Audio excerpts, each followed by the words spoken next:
Today I want to introduce you to the 52-year-old truck that still carries your weight.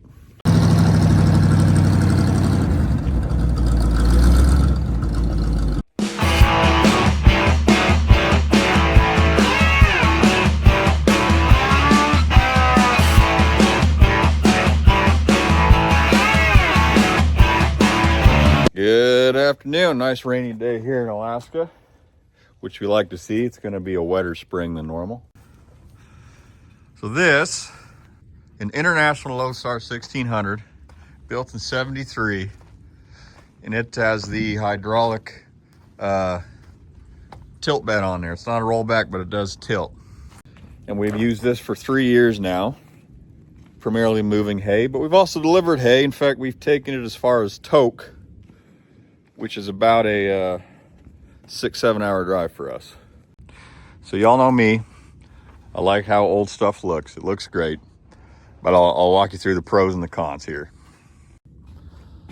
Con number one is the brakes. And International is famous for this.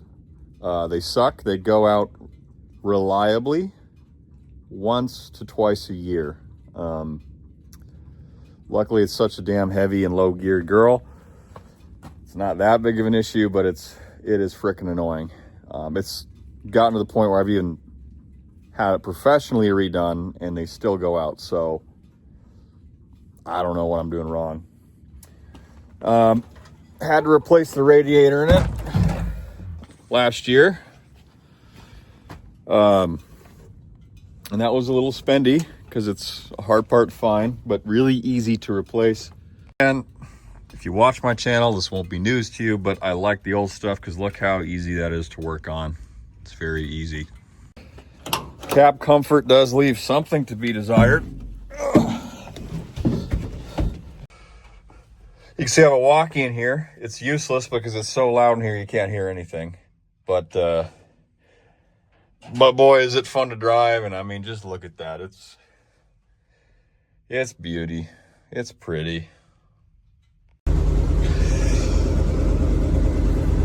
Lights, vent, throttle, which is interesting. Use it when you're using the PTO. There was a choke, just like an airplane. Wipe, wash, defrost. It's got all the luxuries you'd expect. It is a split shift axle, and that's the PTO. Fuel gauge doesn't work, but everything else works. Oh, speedo does not work, but it caps out at 55 miles an hour, so not a big deal. I am trying to pump the brakes here. It's also great marketing. People see a truck like this old, they like to stop, they like to talk, and sometimes they like to buy hay. It's very convenient having that rollback or that tilt back because we can put about 16 rounds on there pretty reliably and dump them. I have almost killed myself doing that. Due to that and the brakes, this is affectionately called the Widowmaker, or Honeycut, because we bought it from a gentleman named Honeycut. But on top of being able to move hay around with it, it's really handy for moving junk around the farm. It's got a hydraulic winch on there. You can pull anything you want on that bed and then dump it off. Very handy. And when you buy this old, they're that cheap. It's got a, what'd you say, Dad? How many miles? It's got an astounding 47,000 miles on it. So aside from the brakes, it's doing pretty dang good. So great truck. We actually drove this up from where you bought it in Missouri. And we drove it down to Wyoming to store it while we were closing on this property up here. And we actually drove it up the Alcan. I say we. I wasn't crazy enough to do that. Dad was.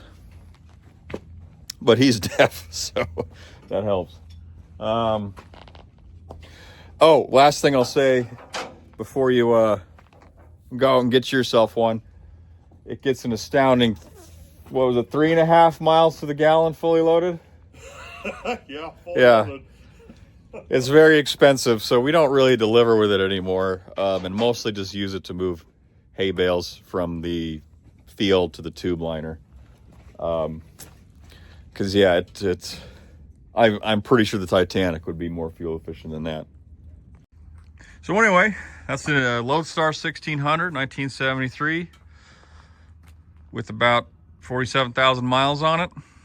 Only complaints are the brakes and the gas mileage, and the cab is not safe and not very comfortable, but it's a good farm truck. And it only comes out during springtime because it will kill you if you drive it on icy roads. Thanks for watching. As we start pulling more and more stuff out of the barn, you'll get more and more of these reviews. So like and subscribe, and